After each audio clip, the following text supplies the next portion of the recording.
Zee 24 तास एक पाऊल पुढे। एका पावसाळ्यामध्ये 14 माणसं अशीच चाळ पडल्यामुळे मृत्युमुखी पडली होती। तेव्हा मुख्यमंत्री अशोक चव्हाण यांनी एक कमिटी अपॉइंट केली होती, ज्याला बेंजामिन डांगे हे 2 अधिकारी त्याच्यामध्ये होते आणि त्यांनी काही रेकमेंडेशन्स देऊन मुंबऱ्याच्या क्लस्टर डेव्हलपमेंटची फाईलचा पाठपुरावा करून त्याचा अंतिम मसुदा तयार करून ऑक्टोबर 2010 मध्ये ती माननीय मुख्यमंत्र्यांकडे पाठवली। एका बाजूला डोंगर आहे ज्याच्यातनं माती कधीही खाली येऊ शकते आणि दुसऱ्या बाजूला खाडी आहे, ज्या खाडीमुळे दलदल आहे।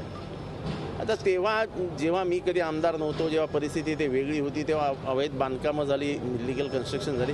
पण ते इलिगल कन्स्ट्रक्शनच्या ह्याच्यात एक आहे की ते जे पायलिंग करावं लागतं किंवा खाली जावं लागतं किंवा त्याचे जे पिलर्स घ्यावे लागतात, हे काही इतके अभ्यासपूर्ण घेतलेले दिसत नाहीत। त्याच्यामुळे इथला धोका जास्त आहे आणि त्या धोक्याकडे जर लक्ष दिलं तर मुख्यमंत्री महोदयांनी निर्णय घ्यावा अशी आज आमची त्यांना विनंती असेल।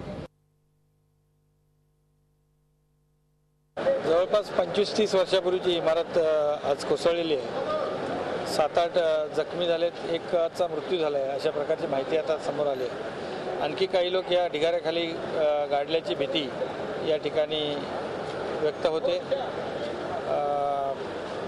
अशा अनेक धोकादायक इमारती या मुंबऱ्यात आहेत, वागळीमध्ये आहेत, ठाण्यामध्ये आहेत आणि सर्व धोकादायक इमारतींचा पुनर्विकास हाच एक पर्याय या ठिकाणी ठाणेकरांच्या समोर आहे आणि म्हणून वारंवार आम्ही मागणी करतोय की या धोकादायक इमारतीमध्ये राहणाऱ्यांची पहिली पर्यायी व्यवस्था करा आणि नंतर क्लस्टर डेव्हलपमेंटच्या माध्यमातून सगळ्याच इमारतींचा, धोकादायक इमारतींचा ठाणे शहरातल्या पुनर्विकास करा। ही मागणी आम्ही गेल्या अनेक वर्षापासून करतोय।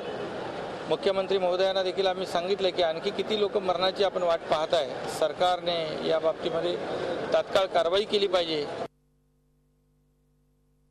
ही ग्राउंड +3 ची स्ट्रक्चर होती, त्यांच्यामध्ये ग्राउंड फ्लोअर खाली होता, ते गोडामसारखा ते वापरत होते आणि वर 3 मंजिली बिल्डिंग, त्यामध्ये 10 फ्लॅट होते असं म्हणतात। ठाणे कॉर्पोरेशनचे लोक, पोलीस आणि कलेक्टरचे ऑफिसचे लोक हे सर्व लोक आले होते। त्यापासून ते काम चालू आहे। करीब 15 लोकांना हॉस्पिटलमध्ये पाठवण्यात आलेलं आहे, 1 कॅज्युअल्टी आहे आणि आता काही लोकांची होण्याची शक्यता आहे। NDRF आलेली आहे, मुंबईची देखील कॉर्पोरेशनची टीम आहे। मला वाटतो काही वेळात हे सर्व क्लिअर होऊन जाईल। बहुतेक कोणी अटकले असावं तर थोडी वेळानंतर आपल्याला माहिती। झी 24 तास एक पाऊल पुढे।